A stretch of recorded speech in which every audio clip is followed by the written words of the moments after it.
தமிழகத்தின் 10 மாவட்டங்களில் நாளை கனமழை பெய்யும் என வானிலை ஆய்வு மையம் தெரிவித்துள்ளது.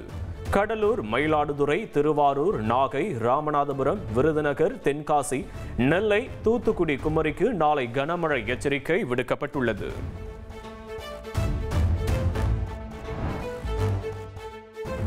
கடலூர், மயிலாடுதுறை, நாகை, திருவாரூர், தஞ்சை, புதுக்கோட்டைக்கு நாளை மறுநாள் கனமழை எச்சரிக்கை.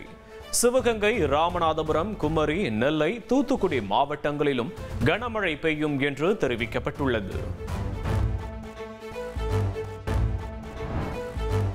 மாநில அரசுகளின் மசோதாக்களுக்கு ஒப்புதல் அளிக்க கெடு விதித்ததை எதிர்த்து குடியரசுத் தலைவர் கேள்வி எழுப்பிய வழக்கில் உச்சநீதிமன்றம் அதிரடி தீர்ப்பளித்துள்ளது.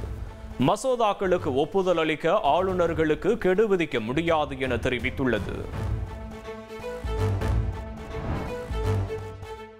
மசோதாக்களுக்கு ஒப்புதல் அளிக்கும் விவகாரத்தில் ஆளுநர்கள் முட்டுக்கட்டையாக இருக்காமல் மாநில அரசுகளுடன் ஆக்கப்பூர்வ பேச்சுவார்த்தை நடத்தி வேறுபாடுகளை களைய வேண்டும்.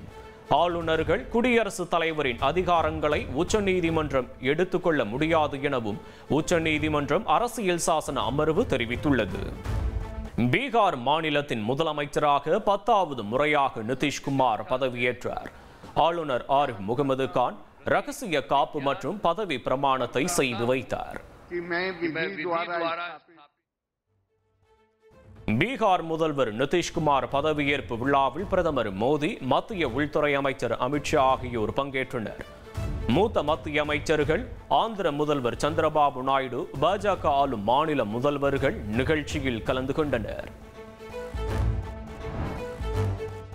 பாஜகவை சேர்ந்த சாம்ராஜ் சௌத்ரி மற்றும் விஜய் சின்ஹா ஆகியோர் துணை முதலமைச்சர்களாக பதவியேற்றனர்.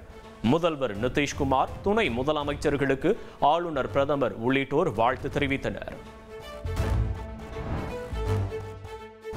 கோவை, மதுரை மெட்ரோ திட்டங்களில் முரண்பாடுகள் உள்ளதாக மத்திய அமைச்சர் மனோகர் லால் கட்டார் தெரிவித்துள்ளார். மெட்ரோ திட்டம் நிராகரிப்பு தொடர்பான சர்ச்சை துரதிருஷ்டவசமானது எனவும் எக்ஸ் தள பதிவில் குறிப்பிட்டுள்ளார்.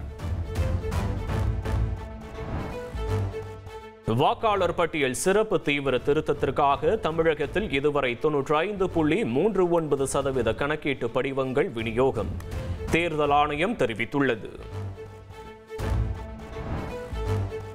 வாக்காளர் பட்டியல் சிறப்பு தீவிர திருத்தத்தை விதிப்படி நடத்த கோரி அதிமுக சார்பில் தேர்தல் ஆணையத்தில் மனு அளிக்கப்பட்டுள்ளது. தாம்பரத்தில் ஒரே வீட்டில் 360 ஓட்டுகள் உள்ளதாக அதிமுக எம்பி சி.வி. சண்முகம் குற்றம் சாட்டியுள்ளார். சென்னையில் ஆபரண தங்கத்தின் விலை சவரனுக்கு 800 ரூபாய் குறைந்துள்ளது. ஒரு சவரன் தங்கம் 92,000 ரூபாய்க்கு விற்பனையாகிறது. நெல் ஈரப்பதம் தளர்வு தொடர்பான தமிழக அரசின் கோரிக்கையை மத்திய அரசு நிராகரித்து விட்டதாக முதலமைச்சர் ஸ்டாலின் குற்றம் சாட்டியுள்ளார். விவசாயிகளிடையே பிரதமர் பேசிய ஈரம் காய்வதற்குள் அடுத்த துரோகம் அரங்கேறியிருப்பதாக விமர்சித்துள்ளார். செல்வ பெருந்தகையும் அவருடைய காங்கிரஸ் இயக்கமும் நம்மோடுதான் வருவார்கள் என துணை முதலமைச்சர் உதயநிதி ஸ்டாலின் தெரிவித்துள்ளார். நம்மை விட்டு போனால்தானே வருவதற்கு, அதனால் நம்மோடுதான் இருப்பார்கள் என்றும் திட்டவட்டமாக கூறினார். சேலத்தில் டிசம்பர் 4ஆம் தேதி விஜய் பிரச்சாரம் மேற்கொள்ள காவல்துறை அனுமதி மறுத்துள்ளது. கார்த்திகை தீபம் மற்றும் பாபர் மசூதி இடிப்பு தினத்திற்கு இடையே அனுமதி கேட்பதால் மாற்று தேதியை கோருமாறு காவல்துறை அறிவுறுத்தியுள்ளது.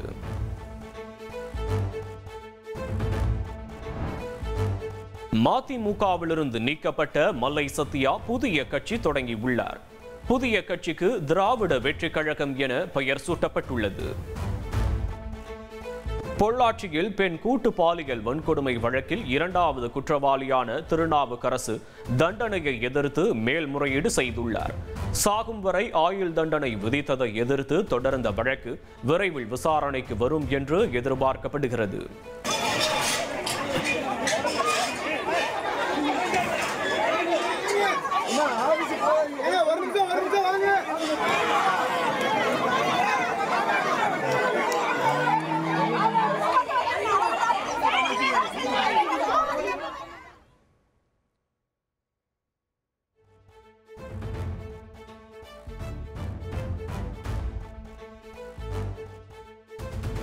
கரூர் மாவட்டம் வெண்ணமலையில் கோவில் நிலத்தில் உள்ள வீடுகளுக்கு சீல் வைக்க எதிர்ப்பு.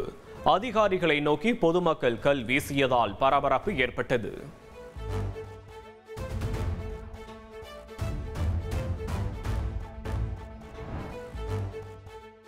கோவை வால்பாறையில் ஆசிரியர்கள் திட்டியதால் 9ஆம் வகுப்பு மாணவி தீக்குளித்து தற்கொலை செய்த சம்பவம். தற்கொலைக்கு முன் மாணவி பேசிய வீடியோ வெளியான நிலையில் ரொட்டிக்கடை அரசு பள்ளி ஆசிரியர்கள் 3 பேர் மீது வழக்கு பதிவு.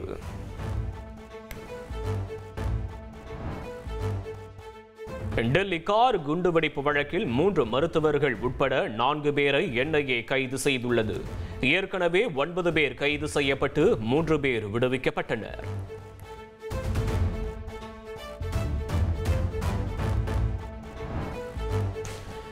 பீகார் மாநிலம் பிதிஹர்வா காந்தி ஆசிரமத்தில் ஜன்சுராஜ் நிறுவனர் பிரசாந்த் கிஷோர் மௌன விரதம் இருக்கிறார்.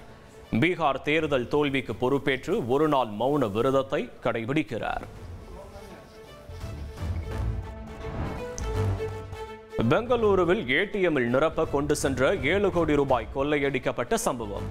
கொள்ளைக்கு பயன்படுத்தப்பட்ட உத்தரப்பிரதேச பதிவெண் கொண்ட கார் சித்தூர் அருகே பறிமுதல் செய்யப்பட்டது.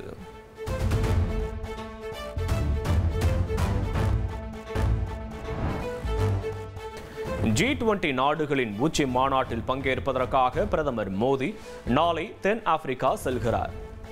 ஜோகன்னஸ்பர்கில் நாளை முதல் நவம்பர் 23ஆம் தேதி வரை மாநாடு நடைபெற உள்ளது. ஜம்முவில் உள்ள காஷ்மீர் டைம்ஸ் பத்திரிகை அலுவலகத்தில் மாநில சிறப்பு புலனாய்வு குழு திடீர் சோதனையில் ஈடுபட்டனர். சோதனையில் AK-47 ரைபிள்களின் தோட்டாக்கள் மற்றும் கையெறி குண்டுகளின் பின்கள் பறிமுதல் செய்யப்பட்டதாக கூறப்படுகிறது.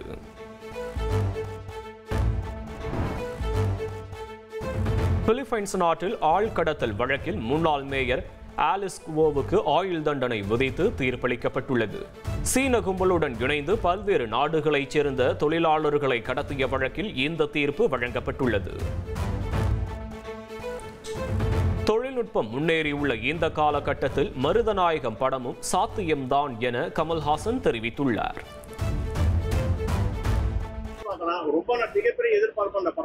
எனக்கு அது மறுபடியும் செய்யணுங்கிறது ஆசை. இன்னைக்கு பல தொழில்நுட்பம் முன்னேறி இருக்கும் இந்த காலத்தில் அதுவும் சாத்தியம் என்பதுதான் என் நம்பிக்கை. வரலாற்று சிறப்புமிக்க ஆஷஸ் டெஸ்ட் கிரிக்கெட் தொடர் ஆஸ்திரேலியாவின் பெர்த் நகரில் நாளை தொடங்குகிறது. ஆஸ்திரேலியா இங்கிலாந்து மோதும் போட்டி இந்திய நேரப்படி நாளை காலை 7:50 மணிக்கு தொடங்குகிறது.